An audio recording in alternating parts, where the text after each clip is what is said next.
good afternoon, friends. It's always a real honor to be talking to such a distinguished group of people who, in little sense, drive the economic activity of India. And also, it's a pleasure to be meeting so many of old friends, including the chairman. And also, therefore, I really feel happy to be here today.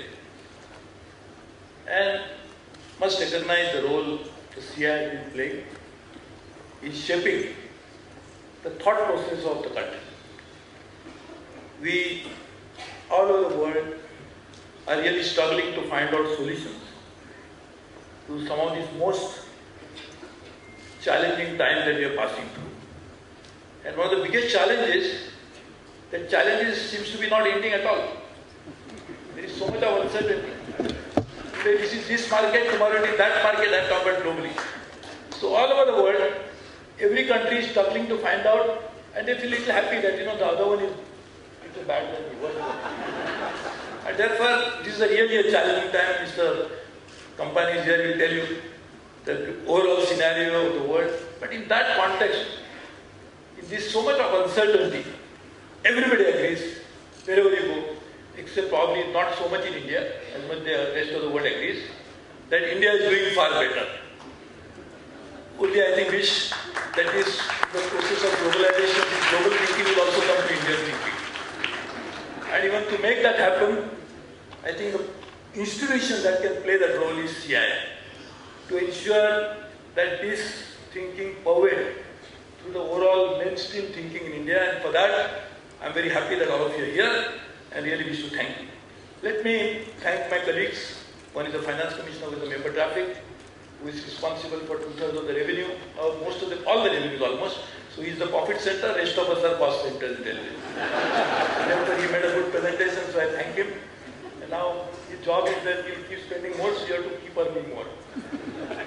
And what we'll do is, this presentation, we'll email to each one of you. I just told them that we'll make sure that all of you get it. You can have it, and you can share it, send your ideas to us and do that. As my good friend Mr. Rajulal just mentioned, there are very interesting issues related to the railway. One, you cannot live without railway. So railway is a very critical institution, has to be thriving, doing well. So one is that, the importance of railway. The second is, the railway plays a very key important role into so many facets of our day-to-day life, economic, social, political, and many others. So it's a two important institutions which has to be nurtured and taken forward.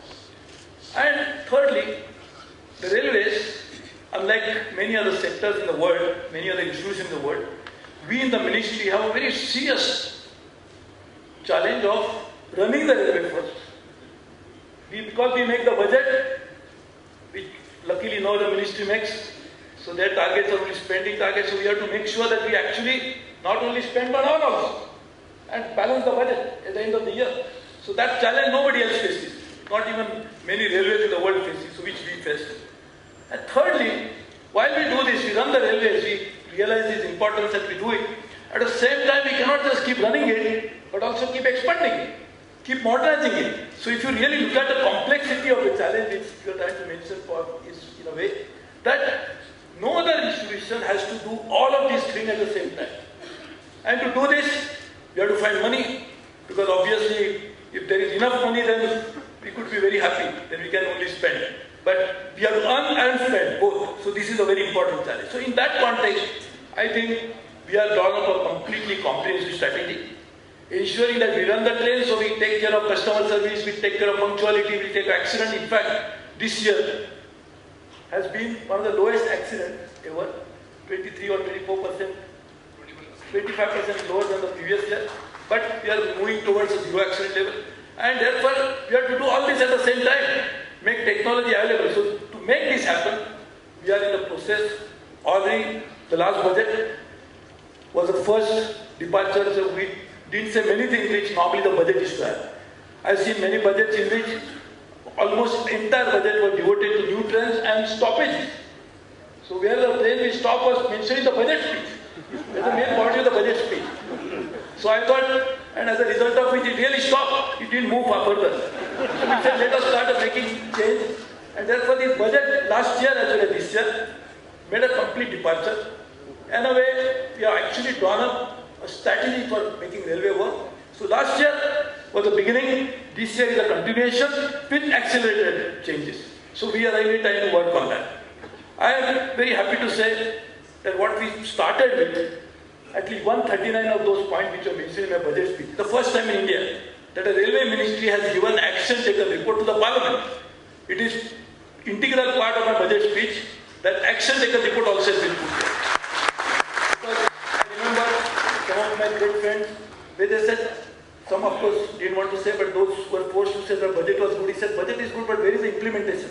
I said, I wish I could first implement and then present the budget. That was my idea. So we actually given a report, and therefore now we have really a complete map of how we are going to do it. So this is something, railway is so important and so critical, so therefore we are trying to work on it. Just to give an example, the Chinese have been investing the number that you just saw about $142 billion. They keep investing every year, year after year. So what is the result? If you keep investing money of that magnitude to modernize, to expand network, to bring in more facilities, obviously the Chinese railway will be far superior to our railway. And therefore if you want to go there, and we would definitely like to be better over a period of time, then you must do the same thing that they did. What the Japanese did, what the Europeans did, you must invest into the railway. If you don't invest, then you expect the outcomes. I think that's something which I don't know how we can get it. Of course, some experts can also give a solution to that. And therefore, we really need to find out how can we make that happen, and that too in a shortest possible time. And therefore, this plan, we are now in the process of preparing even a long-term corporate plan, and that will be ready soon. So this budget, it is because you are from industry, this could be a music to your ears. Every budget, all our customers, we never used to call them customers also because we said they have got the choice, they have to come to us anyway. We changed the paradigm. We said we'll appoint a customer service manager. We'll make sure that we'll actually do it, and in fact this process already started. On 25th of February I presented a budget within 3 days. We had a first round with all our major customers, reduced the freight and also rationalized it in a significant way.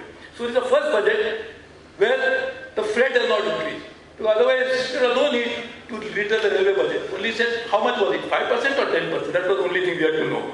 And that was the increase that used to happen. So we are actually not done that, and we are hoping that industry will also respond, bring more of their cargo to the railways, so the drop in freight rates will increase in the volume, eventually will lead to better revenues for the railways, because that's the 2,000 revenue anyway coming from it.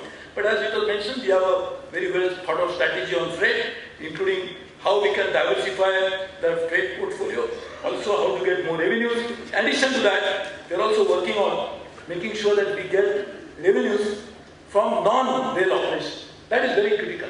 For a railway's long-term viability, we must make sure, like some countries get as high as 30% of the total revenues from non-railway operations, we hardly get anything. And therefore, that is a major strategy, how to diversify and start getting non-railway revenues into the railway. That has never been thought before. We actually started working on it. Last year was the first year, has made some progress. This year will make even bigger progress, but I think this is a 5-year plan. You cannot just bring in non-rail revenue to that level within a matter of even 5 years, but we are making an effort to do that. And therefore, as we are saying, Mr. Jamshed keep that, but because of the time constraint, my good colleague.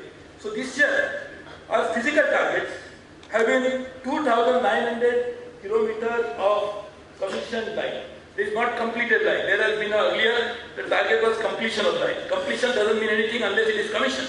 So we said not completion but commissioning, and that too has been 2,900, which was 2009 to 14, which was the previous 5 years of the previous government. The average was 1,520.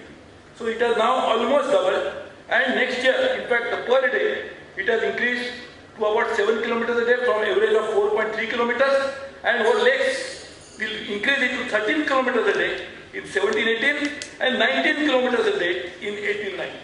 So this is something which already happened and what is happening, and in fact The capex also has increased, but the capacity building for making capex had to happen. When I presented my last budget, there were 77 projects which were mentioned in my budget speech, and none of them, or almost in most of them, didn't have even a detailed project report ready.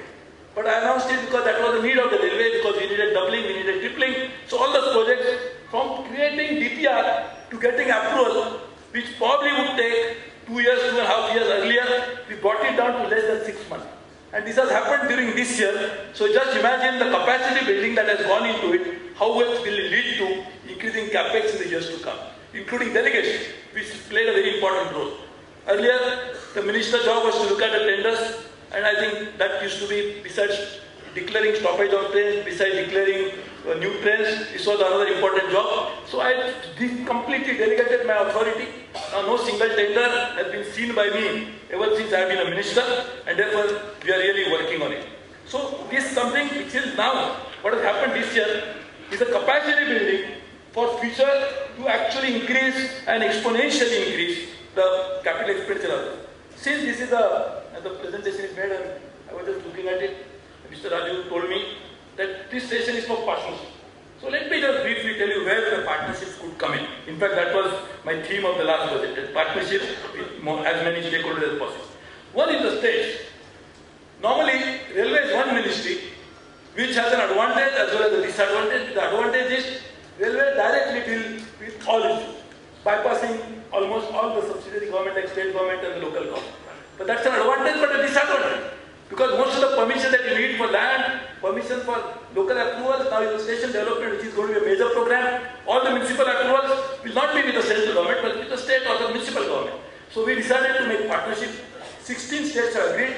Some states like Maharashtra and many others have made a provision in their this year's budget, because right now the budget session of most of the states are going on. Haryana, now my home state, in its government address, it is mentioned clearly that the major strategy of Haryana now is to invest into railways, so that is what is mentioned. So states will play a very key role, David, and therefore we will actually work on it. So they will be one of the important partners. So is the private sector. We realize that railways need a lot of investment. And investment cannot just come in from our own budget resources, which is already diminishing. In fact, last year, the gross budgetary support was reduced midstream, which also put some issues on us, because then we are already on a spending platform, where actually this got reduced, we have some issues. But we have a lot of resources from outside the budget. But even if we do that, we are taking debt on a balance sheet, why not we actually involve private sector into many of the activities? And in fact, it has happened in a way that we issued contracts for 40,000 crores this year, last year, yes, for the financial year, to CII and Alstom. We are already working on the dedicated freight corridor which you mentioned, in which the contracts more or less will be done in the next few weeks. So that means the private sector participation is rising, but we want to do it more. So the thrust of the budget was how to get in siding, how to get in port connectivity, how to get in many of these issues, how to get private sector participation. So we like to be the partner. Third is the multilateral agencies. We see them as a great partners. The World Bank has been really working with us as real partners. We are trying to create a fund which will actually be putting money into various railway projects, and in that, the World Bank will be the anchor investor, but we'll also probably try to take investors from pension funds and others who are very keen, and being World Bank could be one of the anchor investors will help us. Third, another one is a technology partner. Railways, we need a huge technology infusion. We cannot just work on the basis of incremental change of technology. That will improve, but not improve as good as what we want. So to do that, and actually bring in a quantum leap, a leapfrogging of this, we are deciding to make technology agreement, and I think about 12 or 13 countries with whom we are moving, we now try to upgrade them. Japan has already agreed, not just for high-speed railway, but also to modernize and help us with the existing railway network revamp, and importantly, which I requested the Prime Minister of Japan, and he agreed that their research institution will tie up with India's RDSO. Again, we are trying to revamp our RDSO itself, which I announced in my budget speech. It will be completely new organization. R&D will be different, and product category will be different. So multilateral technology partners, NGO, this we think is a very important issue. We just saw the great paintings on the wall. All of this is done free of cost by one of the very well-meaning NGOs. This is something which is really, but WWF did it. My good friend Valmik Thapar helped us to draw a painting in Savai Madhapur, which is gateway to one of the best tiger reserve. Then self-help groups, which also announced in the budget. Idea is that we will provide the IRCTC, which gets the highest hits, one of the highest hits in the world, and definitely one of the highest in the country. And that IRCTC website, if it is available for an e-marketing platform to the products made by self-help groups, by some of our tribals, it increases the hit for the IRCTC, so its valuation will increase. Nimesh will do it over a period of time and tell us how big is it. But in addition to that, the company, the self-help groups will also find a market for their products. And therefore, this and the religious organization, I would appeal to all the organizations. I would mention many of them, but one, Nirankaris, they come every month wearing uniforms, bringing their own material, hundreds of them into at least 50, 60 stations of India. And that is what many others are doing. So they come and clean the station. So just imagine the role of a strong religious organization which influences the public mind, how they do it. Another part of the union, very importantly, some people ask me, why do you have such a good relationship with union? So I don't know whether CII has got an HR committee, which HR committee head will tell you that a best HR man is the one who has the worst relationship with the union. I think if that is the definition, then we are doing wrong. Otherwise, we have some very good union because there is the toughest union in the country, probably in the world, definitely in the world, because no other organization has got so many commercial employees. And that, again, we have, so they are our partners, so are our industrial customers and employees. So I think we really would like to take this partnership forward, for which we are doing quite a few things. First, in addition to what Jamshed mentioned just now, we are preparing a plan for railways, which is called Indian Railway 2030 plan. We don't have an overall vision where the railway lines should go. The lines will be depending upon who demands it. Just now, my good friend, she was asking me, why don't you start this line? I said, just I find out anybody in India who doesn't want line connected to his house or to his home, not to his home, between his home and girlfriend's home, they should be line, why not? But as of time, we need the money, so why we said, why not have optimum planning for the railway network? So that's what we are trying to prepare a proper plan. We are creating a regulatory framework. We have started a process this year with 2 zones. We signed an MOU. So the zones were given autonomy and they were also asked to give their performance parameters. And those MOUs now will sign it with all the 17 zones this time. We are creating key result area for each of the functions. It's not just a delegation. You must also identify the areas on which you will perform and how your performance is evaluated. So key result areas have also been identified. We are also working on contract management, so that we are trying to change it completely. We are trying to bring in technology of a kind, including GIS and that is geospatial technology, as well as drones, so that will bring in the real train management in a different way. We are creating a holding company for the railway, which will hold all the assets of the subsidiaries. So the valuation of all the railway companies over a period of time could be monetized in the railway itself. So this is what we have announced and we are trying to do it. I'll just give an example. I don't know, some of the e-commerce companies, I don't want to name them because I don't know the name because I have no money, so I don't do commerce. But those companies have got a valuation, probably 8 billion, 10 billion, 15 billion, I don't know. And some of them may not be making profit. IRCTC make profits. It has a captive audience, a customer base, which is into millions. And just imagine what could be the valuation of that one company. So we can monetize all this over a period of time. And also, because we are going to have a capex of this magnitude, some of our engineering companies, Ircon and others, when they implement project, not by railway departmentally, but through the PSUs, how much of the valuation of these companies will go up. So you can imagine whether the debt that railway takes probably will, because we take debt, we incur more capital expenditure. Because we make more capital expenditure, valuation goes up. So over a period of time, the win-win game of increasing capex, increasing capacity in the process, because they are implementing through the PSUs, the valuation goes up. So the whole co will be able to capture its value chain in a significant way. The station development is one of our major programs which we would like to take it forward. So in short, we are actually working on a comprehensive strategy. It is something to make railways financially viable over a period of time. And I will tell you something. The railway is really passing through very, very difficult times. And this is not today. Some of my good friends, now because they sit in the other side of the parliament, they said railway is in crisis. So I said, you said same thing said when you were the minister. So who is responsible? We are responsible or you are responsible for it? But anyway, we don't want to go into that blame game. It doesn't help the railways, doesn't help the country, doesn't help anybody. The idea is to make railways run better, financially, efficiently, speed-wise, also in terms of customer convenience.